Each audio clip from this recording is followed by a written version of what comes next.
America from CNN. I'm trying to think of where I was, and I called this a long time ago, and you're about to win an Emmy, and you won the Emmy, and now you're nominated for a Golden Globe, and you're about to win this. How do you feel? I don't know that I'm about to win this. I feel very relieved that it's the situation where you sit at these tables tonight, and our whole cast is here because the show was nominated. And what a difference that makes, you know? I just don't feel the same sort of nerves and alone sitting in the auditorium in your own little seat, you know? And pressure probably, right? Because you have your show as well as you. So yeah, but that's good pressure now. Yeah. This is great pressure. You know, last time I talked to you, you said something that really sets you apart, you think, from your contemporaries, is that your early morning wake-up call. Like every day you get up at, what'd you say, like 4 a.m. or 5 a.m., some ridiculous Between 5 and 6 is usually. Sometimes it's earlier, but normally it's some of the few quiet moments in Jim Parsons' life, I love imagine. It's my favorite part of the day. It still is. And what, tell me, did you do this morning and think about this morning when you woke up at 5 a.m.? I got up, I made the coffee, and I took the dogs out to pee, and then I went over all of my lines for the episode we're working on, and we start shooting tomorrow. So you're working, diligent. I was working. But that was the only time. That's exactly what I like about that. Because then once 10 a.m. hit or whatever, I started getting worked up. I started getting nervous, and it was like I couldn't concentrate anymore. So that was the only time I was going to have. I'm not going over them after the awards show. I thought you might have been preparing a speech. No, I did jot down names. That's what I do. I get the names down that would be that I wouldn't want to forget. I mean, you know, it's the same project for 3 years now, so you'd think I would know all the names, but I'm very scared. I think I could forget everything in a moment of glory or whatever. Now, I want to add one name to your thank you list. I think you should be thinking of Piers Morgan. He's CNN's new nighttime anchor. I appreciate Piers Morgan, and congratulations on the new job, by the way. I think you're great.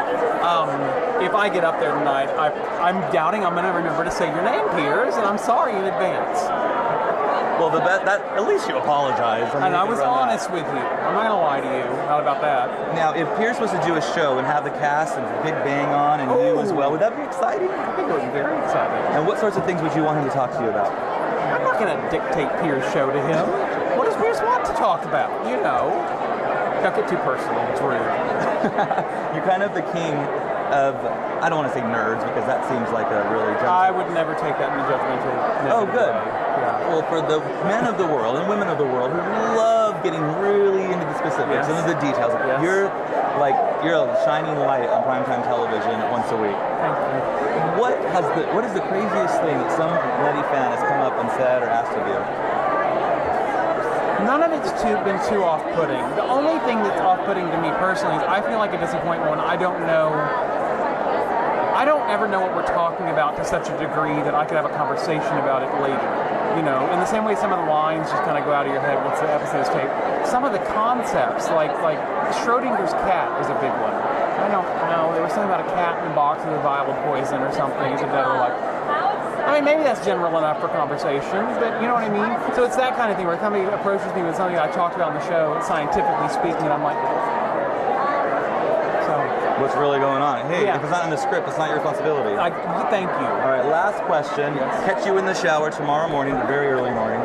You're likely to be singing A, Lady Gaga, B, Katy Perry, C, Eminem, Jay-Z, Justin Bieber, or Drake. Who are you most likely to be singing tomorrow morning? The one that's been sticking with it, there's that one, it's Katy Perry, and I seem to hear it every time I turn around about You're a Shining Star, Fireworks. It's everywhere. Something like that. I apologize. Well, let's keep it going. No, don't. And she's got like fireworks coming out of her brassiere. Boom, boom, boom. All right, you're the best. Thank you very much, Jim. Have a wonderful night. Good luck. I know you're going to win. You're awesome. Oh, good to see you.